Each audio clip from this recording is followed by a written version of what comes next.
Welcome back everybody to another MOTOBOB video, and you join us at Motorcycle Live again, the biggest motorcycle show in the UK, and today we're at the Honda stand checking out some of their new bikes for 2024. So join us as we peruse the stand, and along the way we'll show you some of our favourites.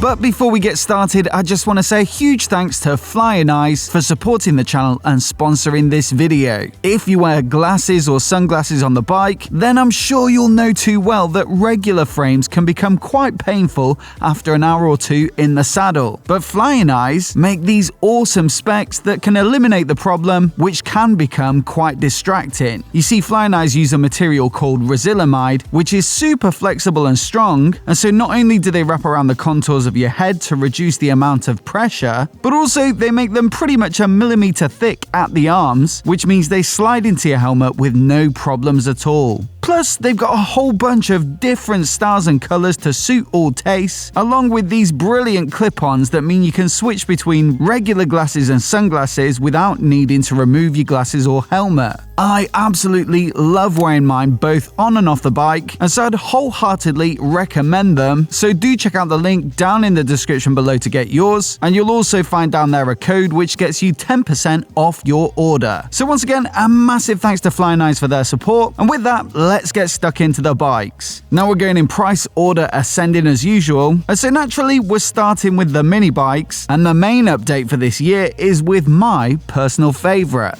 I absolutely love the DAX, and I'm sure lots of other people do, because this part of the stand with the mini bikes is always really busy. It actually gets some new colorways, I think, for 2024, so I'll show those on the screen now. Absolutely loved it when we reviewed it a few months back, and also it's one of the few bikes I can actually get my knee down on.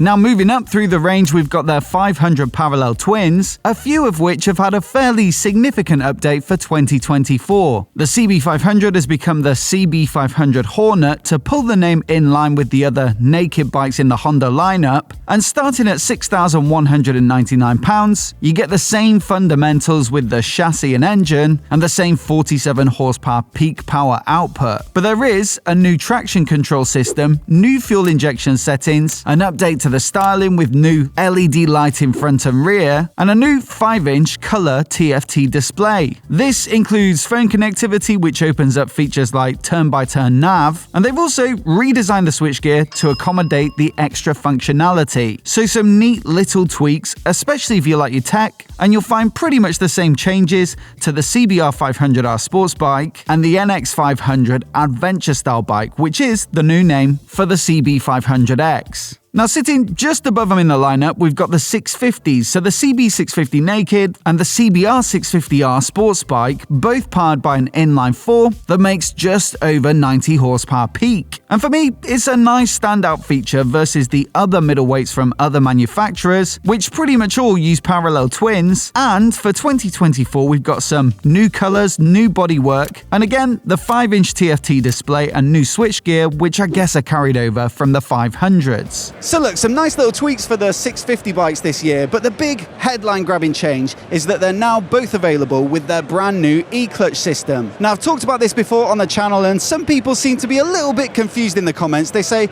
well, what's the point in having an e-clutch when you can either just shift clutchlessly anyway or get a quick shifter fitted? And yes, whilst that is one side of it, you can shift without having to use the clutch, you can also pull away and come to a stop without using the clutch either. I think that's going to be the big strength of this system if you're riding in town, for example, and it'll sort of behave a little bit like their DCT system in that way, but just at a fraction of the cost. In fact, here we have a little cutaway of the e-clutch system, and one of the strengths they say is that it can kind of be fitted to most engines with minimal adaptations, not like completely tearing it out and putting in the full DCT system. You can see it's sort of bolted to the side. I'm sure it's a little bit more complex than that, but that's the rough idea. And also, you can still see the regular clutch cable coming out the top, so you can feather the clutch if you so wish, and that'll help you with low-speed riding and stuff like that. The other thing with the E-Clutch is that it does give those 650 bikes more of a reason to live on, because I was kind of assuming their sales would be gobbled up, for the CB naked anyway, by the more recent CB750 Hornet. It makes almost as much peak power, it's torquier, lighter and cheaper too, so there isn't much to dislike.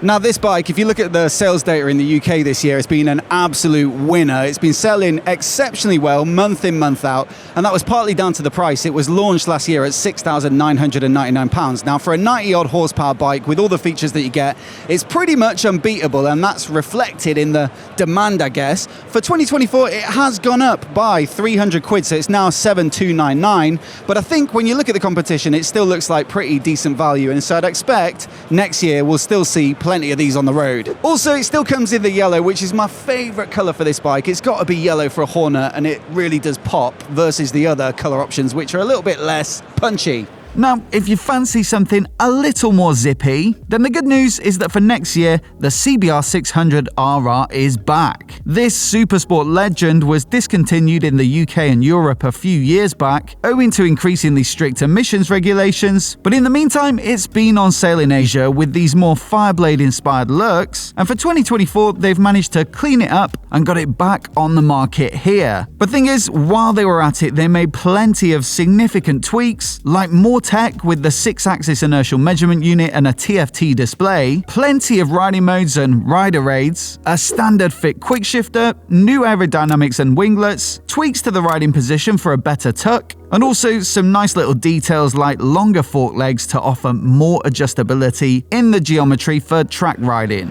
I feel like they really nailed the styling on this one. It looks absolutely fantastic. It's got some of the best bits of the Fireblade, like the front end and the paint job. I absolutely love this finish, but also the underseat exhaust makes it its own thing a little bit. I think it actually might be one of, if not the best looking sports bike on the market for 2024, but let me know what you think down in the comments. Next up, this is arguably one of the biggest announcements of the launch season, with the new CB1000 Hornet, which now sits above the 500 and the 750 as a proper big liter bike option. This one's an inline 4 as opposed to the parallel twins in the other two, and you're looking at about 150 horsepower peak from this Fireblade derived unit, so it should be pretty rapid. Now, much like the 750 Hornet being a bit of a steal last year and being a really good seller, I think that might be Honda's strategy with this new CB1000 Hornet. It's just a little pared back in terms of the finish versus the CB1000R that it kind of replaces, but I think looking at the initial specs they've released, it's going to be every bit as good to ride. No price yet, but I'm really hoping it'll be competitive,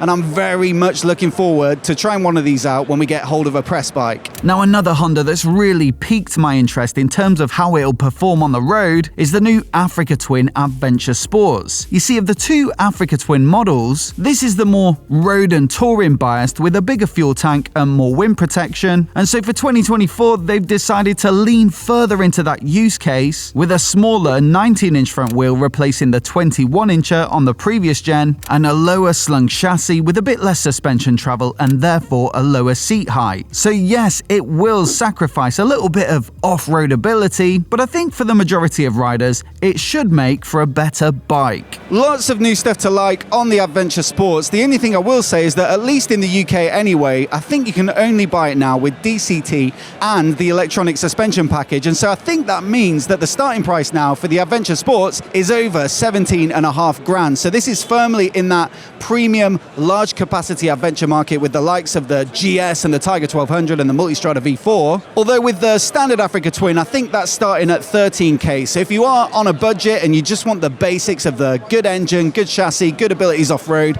then that's probably the one to go for. Or if you're really on a budget and entirely riding on the road, then there's the NT1100 Tourer, of course, which uses a lot of the same chassis and the same engine, just on road wheels. This one's pretty much unchanged for 2024, but it does get new paint with a blue option and a red option sitting alongside last year's grey. Now we're getting into the serious money, starting with the Fireblade SP, SP, and this bike has had a really good going over for next year, and so while it may look externally pretty similar, there's actually a new compression ratio, new engine cases, new gear ratios, and a new exhaust system. The ride-by-wire throttle and traction control system have been updated, as have the frame, the suspension, the brakes, the riding position and the aerodynamics, and it also gets a slightly bigger fuel tank. So Honda will clearly be hoping it's the sum of all these tweaks that lead to a much better bike all round. Now, on top of the updates to the Fireblade SP, they also announced this edition, which is pretty much dripping in carbon. Carbon on the fairings, the winglets, the tank cover, all that good stuff, and it really does give it a special lift. It's kind of stealthy, but when you get up close, you can see the quality that finish gives it. And so yeah, expect to pay a little bit of a premium for this one, but I do think it does look very special. Prices are TBC on these ones, but I believe it's only the Fireblade SP that will be available from now in the UK, so no base Fireblade. That means you'll be looking at roughly the £23,500 of the previous gen just to get started, and I guess a few grand on top for that lovely looking carbon version. But it still probably won't quite pip the big boys in the Honda range, and that's the Goldwing and the Goldwing Tour. Prices last year ranged from £25,500 up to £32,500 for the full Tour DCT version, but I've got to say that having ridden them fairly extensively, they're absolutely incredible for distance riding with that silky smooth, super torquey 1.8 litre flat 6 through the DCT box that gives it an extra feel of luxury. This was a little bit of a surprise for me, the new colorways for the Goldwing. It's sort of like a deep, almost military green, and it's sort of a color that you'd expect to find on a adventure bike. Thing is though, I think it really works. I really like how this looks, and it's such a good bike. We had one for a few months last year, thoroughly enjoyed every single mile on it, and I still think for a big tourer, it's the bike to beat. So that wraps up our roundup for the Honda lineup for 2024. As always, I'd love to know what you think of them, so do let us know down in the comments below. Also, let us know your pick if money was no object, and if you were on a budget and it was your own money, which would you pick as well? We've got a playlist as well of all of our guides from Motorcycle Live, which I'll put on the screen now so you can see all the other manufacturers. Do give them a click. Hit subscribe if you've not already, if you want to see more of these guides and reviews and news right here on YouTube. Many thanks for watching today, and we'll see you in the next one.